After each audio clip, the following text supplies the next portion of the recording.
Hello, everyone. Welcome to GNU according to CD. That is Government of National Unity. Clearly, the message wasn't loud enough.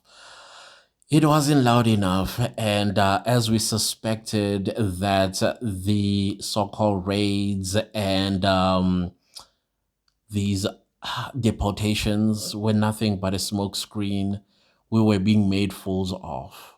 Because if this was serious, and these illegal foreigners were taking everything seriously, we would not be witnessing what happened in the Johannesburg CBD, where Ethiopians and Zambians, or is it Malawians, literally fighting for the streets of South Africa.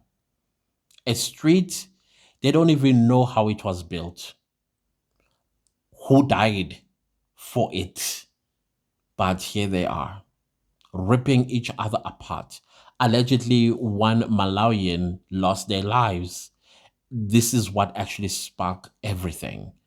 An Ethiopian unalived a Malawian, and Malawians, they went to destroy the Ethiopian businesses in small street Johannesburg. And you ask yourself, Kanti, what was all this about? South Africans, we were huffing and puffing for nothing. We were being made fools of, seeing raids, seeing deportation. Well, we never saw the deportations because we always asked, where are the buses? Where are the planes convoying out of South Africa? Hmm?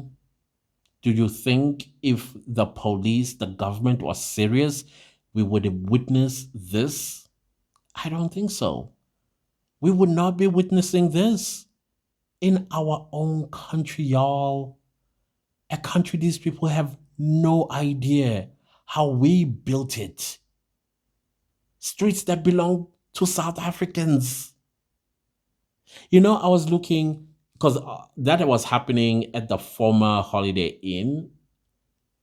Um, just there in that corner. Because I grew up in the city of Johannesburg. I am a Joburger or a city boy. Let me put it that way. I'm a city boy through and through because my family moved from KwaZulu Natal I remember it was December 23rd, 1993. Back then, the city of Johannesburg was beautiful. When I say beautiful, the pavements clean, the streets clean, small streets amazing. That is where we used to go as kids, going to Carlton Center at the ice rink and that toy arcade across the street from Commissioner Street. Man, those were the days, I'm telling you. Those were the days. Those were the days where when we got caught up at the ice rink or at the toy arcade and the sun went down without realizing it was now 8 p.m. and we now have to walk all the way uptown to Hillbrow when Hillbrow used to be safe, beautiful and clean in 1993, 1994.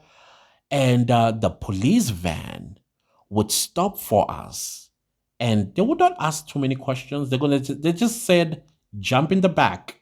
But before we jumped in the back, they took down our addresses on a piece of paper. They would write each and every one of us's addresses and they would drop us as per our addresses. Yeah, that was South Africa back then. That was Johannesburg back then. And now I'm looking at that corner where everything happened. There, when we were kids, in Hillbrook, we did have a Milky Lane, but that corner there on the Holiday Inn Hotel, there was another Milky Lane there.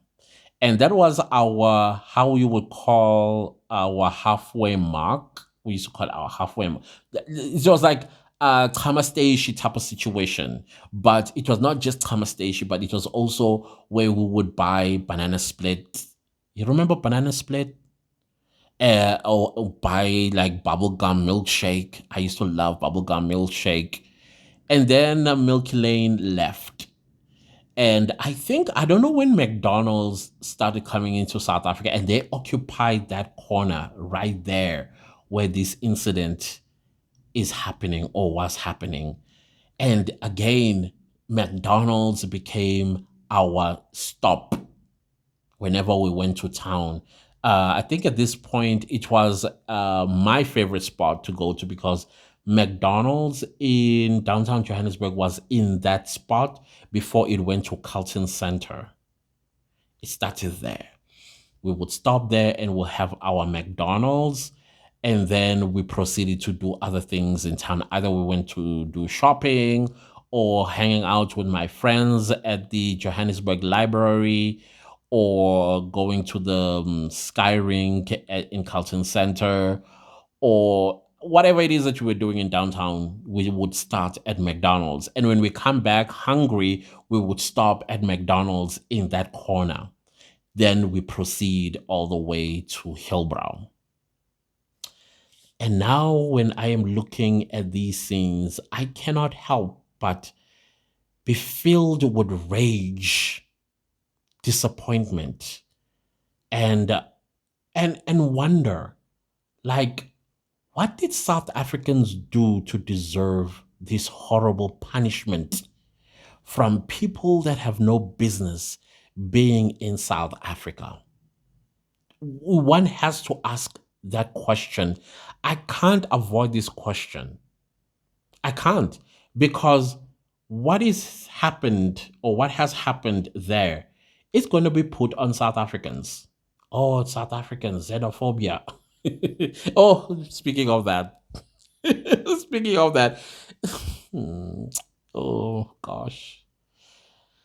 I still say that I know I'm going to come to that thought. I keep saying to myself, South Africa is going to be fixed by a radical South African. When I say a radical South African, I'm talking about a patriot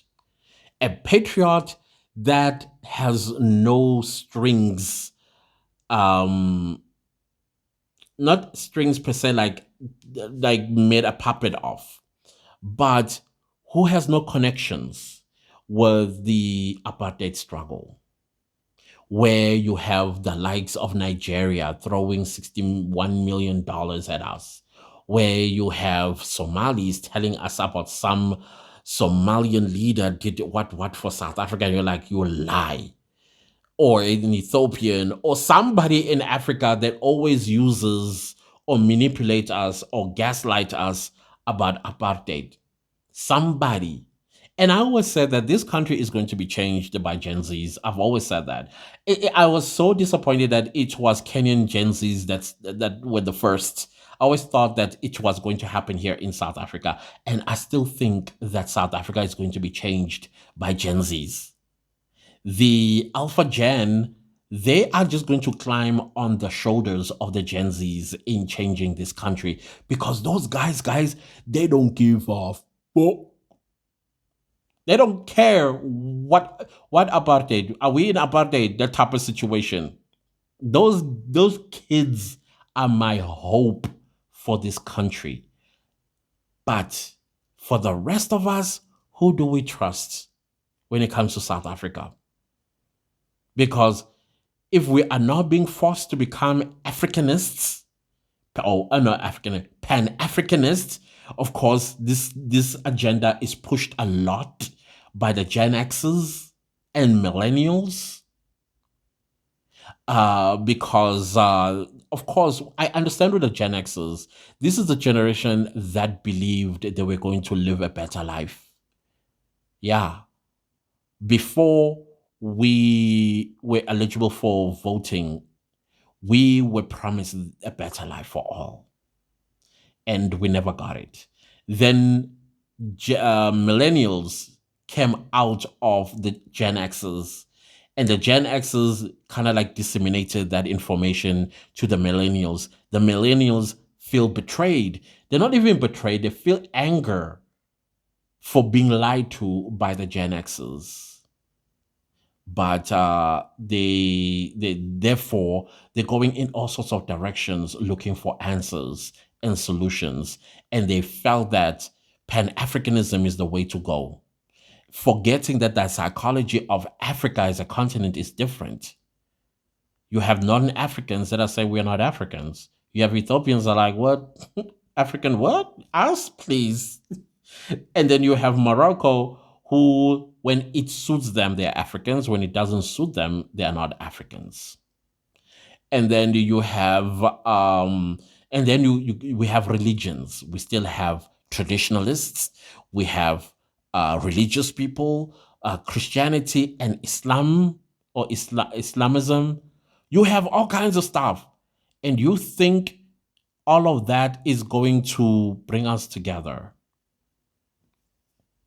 Really, really. And that is why we find ourselves in this situation that we find ourselves today, unfortunately. Now, going back to my thoughts that almost disturbed this one. So Ramaphosa makes an announcement that Nigerians are not going to come to South Africa visa free, and they don't have to produce a passport. Who did the videos? So I get it. I get it. African countries outside of South Africa believe that the president is the final word. They believe that.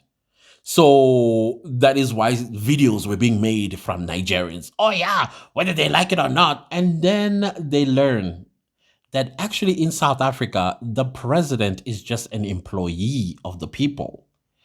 In South Africa, we are a constitutional democracy. What does that mean? That means it's a down up approach or bottom up approach. It is not top down approach like how other so-called democracies on the African continent are, where the president's word is final. In South Africa, it's the people's word that is final. That is why South Africans, once upon a time, not so long ago, unset an an active president. They were like, you gotta go. Now, they think we can't do that to Ramaphosa. Watch and see. Because the people of South Africa are adamant in Ramaphosa stepping down. We are not going to relent on this one. We don't trust him.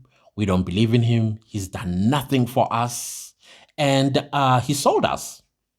He definitely sold us. And he also has something to answer in court as well. So in South Africa, we, the people, are the government because we, the ones that place these people in positions of power. And in South Africa, leadership, it is borrowed. Yeah, we can take it back anytime we want to. It's not permanent. That's South Africa for you. So I was seeing videos and I'm thinking, wow, if you only knew that South Africans, we don't roll like that. No Nigerian is going to enter South Africa without a passport or a visa. And there's definitely no way a Nigerian product, which we don't know of, is going to be on our shelves. We don't trust it, unfortunately. And there's no businessman or woman that is going to have multiple entries and exits in South Africa for the next 5 years. That is not going to happen. As a matter of fact, us South Africans are going to tighten the tap when it comes to Nigerians in particular.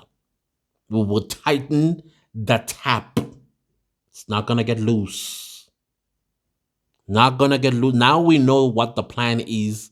Thank goodness he revealed it way earlier. Now we are going to tighten that tap. Now, the other thing, you voted for your choice of political party. I think it is your duty as a South African citizen to write a letter to your public representative in parliament, because it takes 2/3 majority, I think it's overwhelming majority, to amend certain portions of the Constitution. We want these words. Everyone to be amended to South African citizens. That's the assignment we should be giving our public representatives. Those are our members of parliament. They need to have that session where they are going to amend some few words in our constitution. And if a political party in parliament opposes this, at least now we know who are we going to vote for. At least we will know who our enemy is inside of our parliament. That is just my point here. What we saw in the city of Johannesburg shows there's complete disrespect for the people of South Africa and its laws.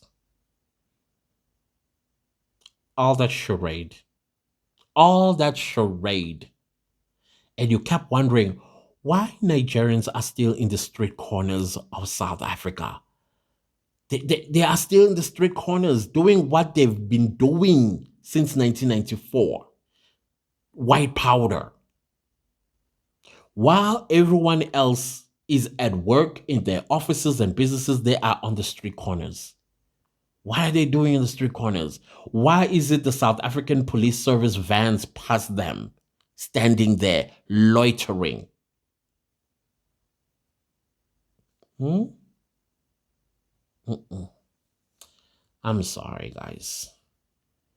I'm sorry. So I am telling you, we are not being taken serious. We are not being taken serious at all. And Fegilan Balula decided to gaslight us. Typical. Anyways, guys, I thought I want to show the video, but I think YouTube will flag it. So that's why I'm not going to show it. I'm sure you've seen the video on TikTok, the one I'm talking about. How do we say it without, okay, that stuff that was happening on small streets and what is it, Bree and Small Street, or is it Smith? Oh, not Smith, can't be Smith. What road is that again? Yeah, that road, I think it's Bree and Small Street. That broke my heart because that used to be my hangout spot when I was growing up in the city of Johannesburg. It really did break my heart. It did. In fact, Small Street as a whole breaks my heart. It does. Carlton Center breaks my heart. Hillbrow breaks my heart. That was my neighborhood. Beautiful, clean, safe. Yeah, there were spats of crime, but it was not as bad as it is today. Anyways, guys, please don't leave this video without liking, sharing, commenting, and subscribing. Enjoy your day. Just know that I love you, and we shall continue later on with the next three. This time it's going to be business ideas. I know I haven't given you guys the websites and stuff. That segment is going to come on its own when I'm going to give you individual jobs and websites to apply for them. These are ideas I want you to think about. Which one resonates with you before I give you the resource? Because if I give you both the resource and the idea, you might run with the idea only to find that it's not something you like. All right. I want you to marinate in it first. Anyways, guys, I love y'all. Bye.